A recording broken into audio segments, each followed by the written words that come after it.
Exercise 6.1 question number 10. Important 5 mark.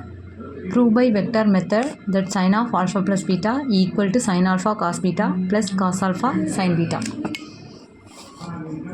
Solution பார்க்கலாம். First x axis y axis ஒரு graph எடுத்துக்கிறோம். 9th sum மாதிரியே தான் இங்கே origin ஓகேவா, ஆரிஜின்லேருந்து ஃபஸ்ட்டு ஒரு பொசிஷன் வெக்டர் எடுக்கிறோம் OA ஓகேவா. இந்த பொசிஷன் வெக்டரை எக்ஸ் ஆக்சிஸ்க்கு பர்பெண்டிகுலராக இருக்க மாதிரி ஜாயின் பண்ணுறோம். அதே மாதிரி ஆரிஜின்லேருந்து ஓபிங்கிற ஒரு பொசிஷன் வெக்டர் எடுக்கிறோம். இந்த பிங்கிற பாயிண்ட்டு எக்ஸ் ஆக்சிஸ்க்கு பர்பெண்டிகுலராக இருக்கிற மாதிரி எடுத்துக்கிறோம். சரியா? இப்போது இந்த ஆங்கிள் ஃபஸ்ட்டு இந்த ஆங்கிள் ஆல்ஃபான்னு எடுக்கிறோம். பி எக்ஸ் ஆக்சிஸ்லேருந்து பி வரைக்கும் இருக்கிற ஆங்கிள் பீட்டான்னு எடுக்கிறோம். எக்ஸ் ஆக்சிஸ்லேருந்து ஏ வரைக்கும் இருக்கிற ஆங்கிள் ஆல்ஃபா. அதே மாதிரி எக்ஸ் ஆக்சிஸ்லேருந்து பி வரைக்கும் இருக்கிற ஆங்கிள் பீட்டா. ஏன் இப்படி ஆப்போசிட்டாக எடுத்துக்கிறோம்? கொஷினில் 9th கொஷினில் நமக்கு மைனஸ் வந்துச்சு ஓகேவா. அந்த மாதிரி மைனஸ் வரும்போது டயக்ராம் வந்து ஃபஸ்ட்டு குவாட்ரண்ட்லேயே ஆல்ஃபா பீட்டா வர மாதிரி எடுத்துக்கணும் ஓகேவா. அப்போ தான் நம்மளால் சப்ட்ராக்ட் பண்ண முடியும்.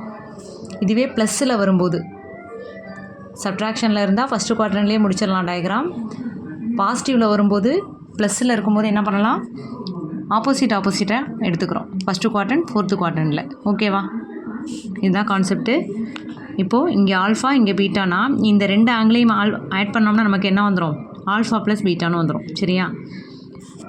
இப்போது ஏலேருந்து பர்பெண்டிகுலர் லைன் வரைஞ்சோம்ல, இந்த பாயிண்ட்டு எம்ன்னு எடுத்துக்கலாம். இது என்.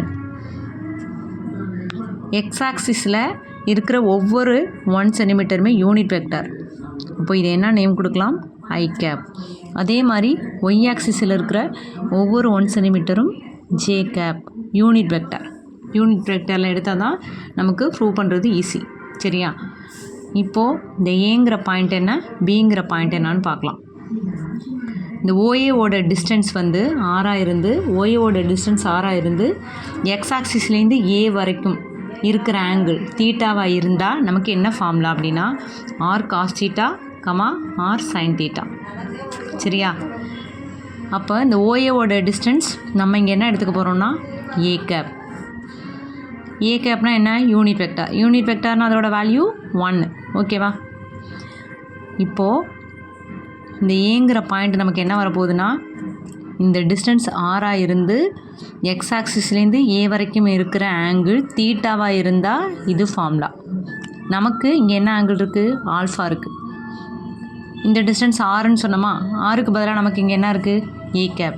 அப்போ ஏ கேப்புங்கிறது யூனிட் வெக்டார். அப்போ 1 காஸ் தீட்டாவுக்கு பதிலாக நமக்கு இங்கே என்ன ஆங்கிள் இருக்குது, cos alpha R sin theta. அப்போது 1 சைன் ஆல்ஃபா ஓகேவா. அதே மாதிரி 4th குவாட்ரண்ட்டில் இங்கே என்ன வரும், ஓபியோட டிஸ்டன்ஸ் 6 இருந்து அப்போ நமக்கு இங்கே என்ன எடுத்துக்கிறோம், நம்ம பி கேப். பி கேப்னால் யூனிட் வெக்டார் 1ன்னு எழுதலாம். அப்போ இந்த டிஸ்டன்ஸ் 6 இருந்து எக்ஸ் ஆக்சிஸ்லேருந்து பி வரைக்கும் இருக்கிற ஆங்கிள் தீட்டாவாக இருந்தால் சேம் ஃபார்முலா. நம்ம இங்கே என்ன ஆங்கிள் இருக்குது, பீட்டா இருக்குது. எக்ஸ் ஆக்சிஸ்லேருந்து பி வரைக்கும் இருக்கிற ஆங்கிள் என்ன இருக்குது, பீட்டா. அப்போ இங்கே என்ன வரும், ஆருக்கு பதிலாக 1 காஸ் பீட்டா சைன் பீட்டா. சரியா? ஆனால் இது என்ன குவாட்ரண்ட்டு, 4th குவாட்ரண்ட்டில் எப்படி இருக்கும் நமக்கு வேல்யூஸு, பாசிட்டிவ் நெகட்டிவ். அதனால் இங்கே மைனஸ். சரியா?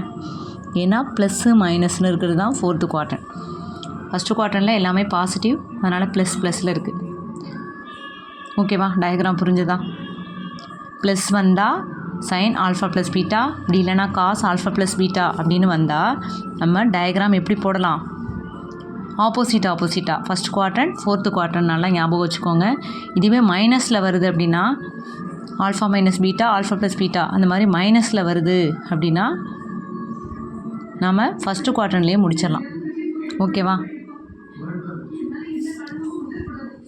இப்போ பாருங்கள்,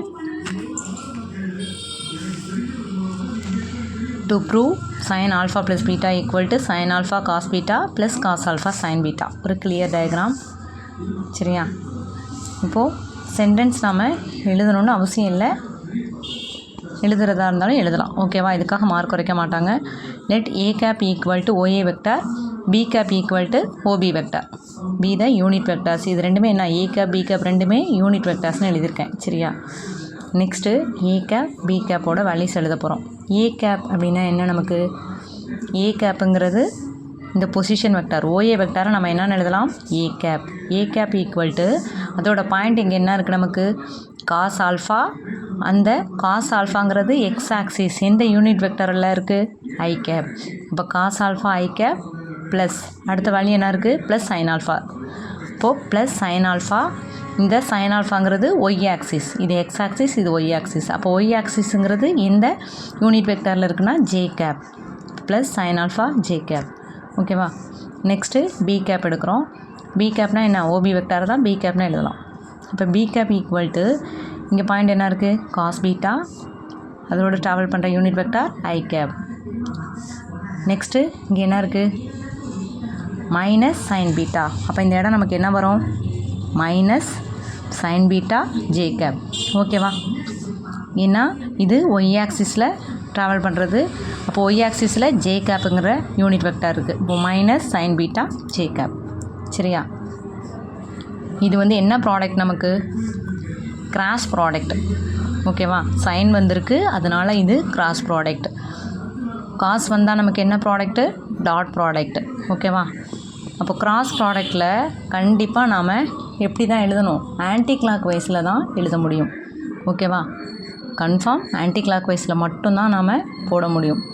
இதுவே டாட் ப்ராடக்டாக இருந்தால் கிளாக் வைஸ்லேயும் போடலாம். ஆனால் நம்ம முதல் சம் 9th சம் எப்படி போட்டிருக்கோம் அப்படின்னா ஆன்டி கிளாக் வைஸ்லேயும் தான் போட்டிருக்கோம். டாட் ப்ராடக்ட் நீங்கள் எப்படி வேணால் போடுங்க, ஆனால் கிராஸ் ப்ராடக்ட் ஆன்டி கிளாக் வைஸில் தான் எழுதணும். ஸோ நம்ம எப்படி எழுதியிருக்கோம், B cap cross E cap. இப்போது B cap cross E cap equal to cross ப்ராடக்ட்னாலே நமக்கு என்ன method, determinant method.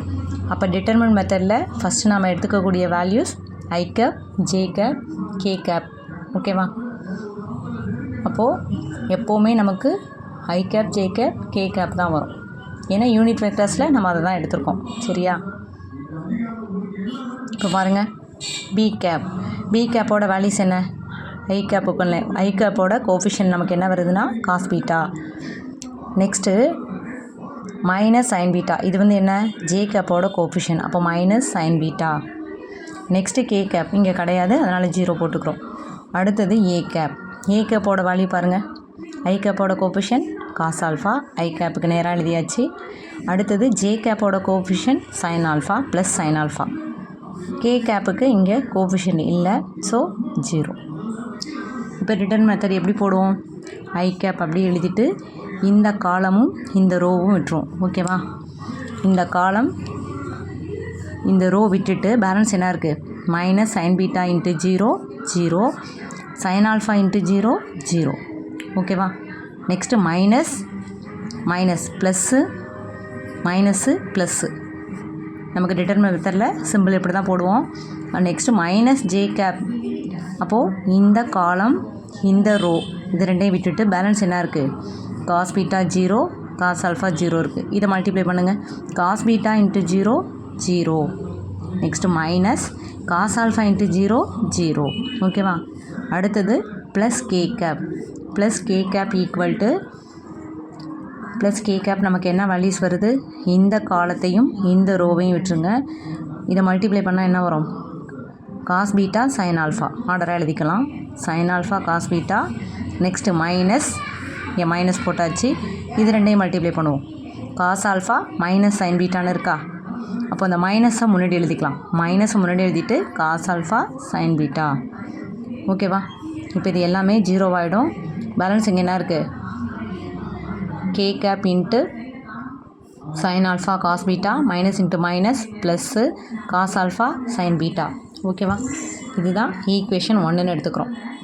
By the definition படி நம்ம என்ன பார்க்க போகிறோன்னா, B cap cross A cap equal to என்ன வரும், 1 into 1 into sin alpha plus beta K cap. இது எப்படி எழுதுகிறோம், பி கேப்போட மேக்னிடியூட் என்ன 1, அதே மாதிரி ஏ கேப்போட மேக்னிடியூட் 1. கிராஸ் ப்ராடக்ட்டில் நமக்கு என்ன ஆங்கிள் வரும்? சைனில் தான் எடுத்திருக்கோம். சைன் தீட்டா என் கேப்னு வரும். ஓகேவா? இங்கே நம்ம என்ன எடுக்கிறோம்? சைன் தீட்டாவுக்கு பதிலாக B cap cross A cap, anti clock வைஸில் B cap cross A cap. அப்போது இந்த ஆங்கிள் நமக்கு என்ன வரும்? Alpha plus beta. சரியா? இதை தான் நம்ம இங்கே எழுதியிருக்கோம். Sine alpha plus beta. N கேப்புக்கு பதிலாக நம்ம இங்கே என்ன எழுதுகிறோன்னா கே கேப். ஏன் அப்படின்னா இங்கே இசட் ஆக்சிஸ் இருக்குது. இசட் ஆக்சிஸ் தான் எக்ஸ் ஆக்சிஸுக்கும் பர்பண்டிகுலராக இருக்குது, ஒய் ஆக்சிஸுக்கும் பர்பண்டிகுலராக இருக்குது. ஓகேவா? அப்போது கே கேப்புங்கிற யூனிட் வெக்டார் தான் இந்த ஏ கேப்புக்கும் பி கேப்புக்கும் பர்பண்டிகுலர். சரியா? கே கேப்புங்கிற யூனிட் வெக்டார் தான் என்ன? இந்த ஏ கேப்புக்கும் பி கேப்புக்கும் பர்பண்டிகுலராக இருக்குது. ஓகேவா? அப்போ கண்டிப்பாக நீங்கள் என்ன இங்கே போட்டக்கூடாது? என் கேப் போடக்கூடாது. ஏன்னா இங்கே இசட் ஆக்சிஸில் ட்ராவல் பண்ணக்கூடிய யூனிட் வெக்டார் கே கேப். அதுதான் இந்த ரெண்டு ஏ கேப் பி கேப்புங்கிற யூனிட் வெக்டாருக்கும் பர்பண்டிகுலர் வெக்டார். ஓகேவா? இப்போது B cap cross A cap equal to 1 × 1 1 sine alpha plus beta K cap. இது ஈக்குவேஷன் 2ன்னு எடுத்துக்கணும். 2ன்னு எடுத்துட்டோன்னா சப்ஸ்டியூட் 2 in 1. செகண்ட் ஈக்குவேஷனை ஃபஸ்ட் ஈக்குவேஷனில் சப்ஸ்டியூட் பண்ணிங்கன்னா என்ன ஆகும்? K cap K cap. இது என்ன? ஈக்குவேட்டிங் கோஎஃபிஷியன்ட் ஆஃப் கே கேப்னு எடுத்துக்க போகிறோம். பாருங்கள், sin alpha plus beta k cap equal to k cap into sin alpha cos beta plus cos alpha sin beta. அப்போ equating coefficient of K cap எடுத்தோம்னா K cap remove ஆகிடும். Balance என்ன இருக்குது? sin alpha plus beta equal to sin alpha cos beta plus cos alpha sin beta. hence proved. இப்போ நம்ம prove பண்ணியாச்சு. ஓகேவா? புரியுதான்னு பாருங்கள். இதே மாதிரி தான் example 6.3 by vector method prove that cos alpha plus beta equal to cos alpha cos beta minus sign alpha sign beta. To prove எழுதியாச்சு. Next diagram அதே தான். இங்கே ப்ளஸ் வந்திருக்கு. ஸோ ஃபஸ்ட்டு குவாட்ரண்ட் ஃபோர்த்து குவாட்ரண்டில் எடுக்கிறோம். இங்கே ரெண்டுமே பாயிண்ட்டு எக்ஸு ஒய் பாசிட்டிவாக இருக்குது. இங்கே எக்ஸ் ஒய் எப்படி இருக்குது? பாசிட்டிவ் நெகட்டிவாக இருக்குது பாயிண்ட்டு. அதே தான் 10th சம் மாடல் அப்படியே பாருங்கள். ஏ கேப் பி கேப் எழுதியாச்சு. ஆனால் இங்கே மட்டும் நம்ம என்ன பண்ணுறோம்? Dot product. ஓகேவா? ஏன் டாட் ப்ராடக்ட்டை யூஸ் பண்ணுறோம்? சொல்லுங்கள். இங்கே என்ன வந்திருக்கு நமக்கு? காஸ். ஓகேவா? இங்கே நமக்கு என்ன வந்திருக்கு? காஸ் வந்திருக்கு. அப்போது உங்களுக்கு சிம்பிளாக ஞாபகம் வச்சுக்கணுன்னா ப்ளஸ் வந்தால் ஆல்ஃபா ப்ளஸ் பீட்டா ப்ளஸ் வந்தால் டயக்ராம் வந்து ஆப்போசிட்டாக இருக்கும். ஃபஸ்ட்டு குவாட்ரண்ட் ஃபோர்த்து குவாட்ரண்டில் இருக்கும். அதை ஞாபகம் வச்சுக்கோங்க. மைனஸ் வந்தால் ஃபஸ்ட்டு குவாட்ரண்ட்லேயே டயக்ராம் முடிஞ்சிடும். சரியா? இன்னொரு விஷயம், இங்கே காசு வந்திருக்கு. காசு வந்தால் நமக்கு என்ன ப்ராடக்ட் வரும்? Dot product. ஓகேவா? டெஃபினேஷன் படி சைன் வந்தால் கிராஸ் ப்ராடக்ட், காஸ் வந்தால் டாட் ப்ராடக்ட். அப்போது இதுவும் ஆன்டி கிளாக் வைஸில் தான் எடுத்திருக்கோம். B cap dot A cap equal to ரெண்டுத்தையும் மல்டிப்ளை பண்ணால் cos alpha cos beta minus sign alpha sign beta. இது ஈக்குவேஷன் 1ன்னு எடுத்துக்கிட்டோம். By the definition B cap dot A cap equal to B கேப்போட magnitude 1, A கேப்போட magnitude 1. Next dot ப்ராடக்டில் என்ன நமக்கு டெஃபினேஷனில் வரும்? காஸ் தீட்டான்னு வரும். நம்ம இங்கே என்ன எடுத்துக்கிறோம்? Cos alpha plus beta. ஏன்னா பி கேப்புக்கும் ஏ கேப்புக்கும் இருக்கக்கூடிய ஆங்கிள் என்ன? Alpha plus beta. சரியா? அப்போ நமக்கு இங்கே என்ன வரும்? காஸ் ஆல்ஃபா ப்ளஸ் பீட்டான்னு வந்துடும். இது ஈக்குவேஷன் 2ன்னு எடுத்துக்கலாம். Substitute 2 in 1. அப்போ cos alpha plus beta equal to cos alpha cos beta minus sign alpha sign beta. Hence proved. Thank you.